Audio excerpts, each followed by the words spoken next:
Here we go again.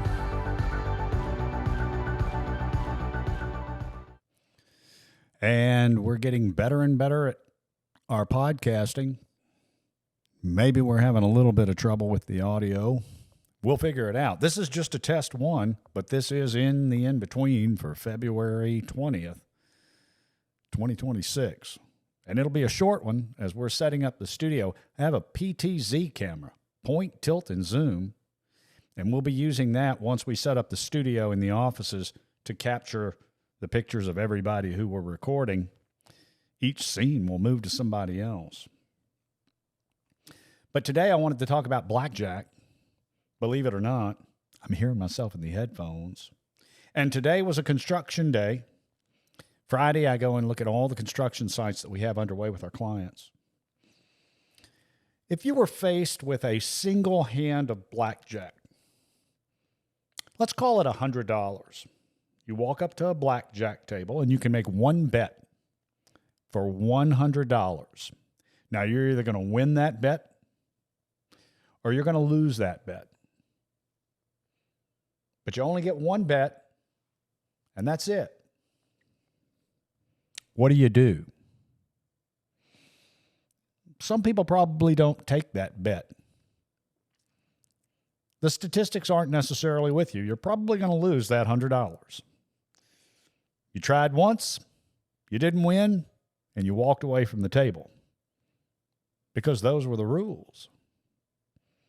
This is going to have something to do with choices and investment. Today we're talking about investment.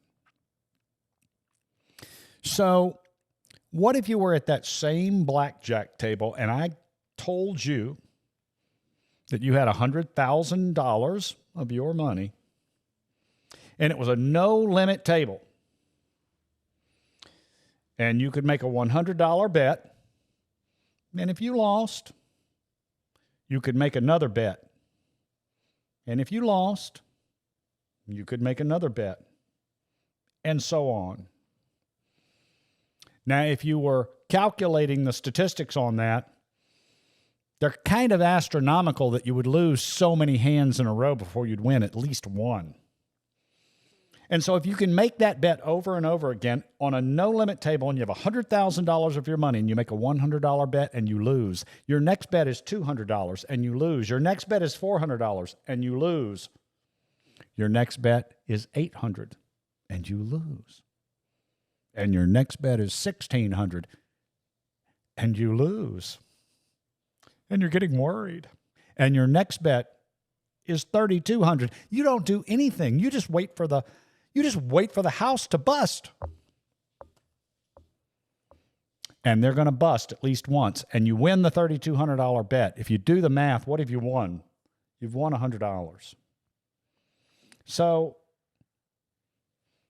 if faced with a bet that you can make over and over again with reasonable odds of winning along the way and done correctly, you'll take that bet if you think it through. But you won't take the single bet. Or sometimes you'll be making the multi-bet and you'll lose and then you'll walk away because you feel bad. That's behavioral economics in a nutshell. And you have to have discipline. Because once you win that $3,200 bet and you're putting $100 in your pocket to the good, you have to start all over at a $100 bet. And if you win that bet, your next bet's $100. And if you lose, then you bet 2. And if you lose, you bet 4. And if you lose, you bet 8. And if you win, you bet 100. And if you stick to that discipline, the chances of you walking away from that table as a total loser are pretty slim. If you have a no-limit table, and now you know why they have limit tables in blackjack in Las Vegas, because if they didn't have limits on the table, you'd never lose, almost never lose. It's astronomical that you could lose $100,000 at a $5 blackjack table if you had the right mathematical discipline.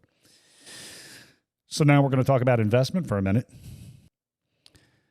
Out of 22 homes that we delivered, with the final delivery being in 2025 in October, of 22 homes that we had done with clients who wanted to present them back to the market, only one lost money. And not much at that. As a percentage, if I calculated it out, it's about 3% they lost. It was a $3.5 million sale, more or less, and they lost $135,000.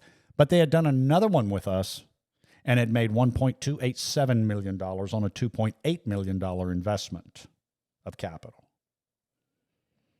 But they got that loss and they didn't keep going because they had a bad hand of blackjack. And they didn't realize, and they had the capability, to be playing a no-limit table. Investment here on 30A, in our opinion, is buying land, building a house, and presenting the house back to the market. And over the long run, you're going to do quite well doing that. Very well indeed. We're embarking now on our next set of homes that we're doing with clients. It'll take probably 3 years to finish them all, but some are underway now. One will be delivered this year in September or October. And then they'll just start falling out after that, one after another, up to as many as possibly 21. For now, it might end up being more. It might end up being one or two less. So for the next 3 years or so, about 21 homes are coming. And the chances of losing on 21 homes is probably 1 out of 21 might face a little bit of a loss. Might. And, of course, it depends on the market, but we're pretty disciplined. We have a very disciplined program for people to be involved in. And so now, as you know, In the In-Between also deals with a little bit of life choice. There's many people that come to us and they say, oh, I want to be here, but I won't retire for 5 more years. I'll just wait. Build the house now. Have it here for you. We have done many houses for people who have no intention of presenting them back to the market. They gain equity, but then they gain their life and they enjoy the home. So if you want to invest and do well here, be prepared to play at a no-limit blackjack table. Make more than one bet and keep going because it will pay off in the long run over multiple bets. If you just want to come down here and do one, do it for your family. Do it for your family.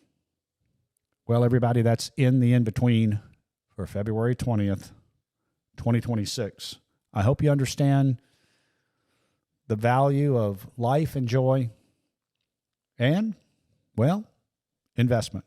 Join us next week for In the In-Between on Fridays. Join us on Tuesdays for the Hot Sheets.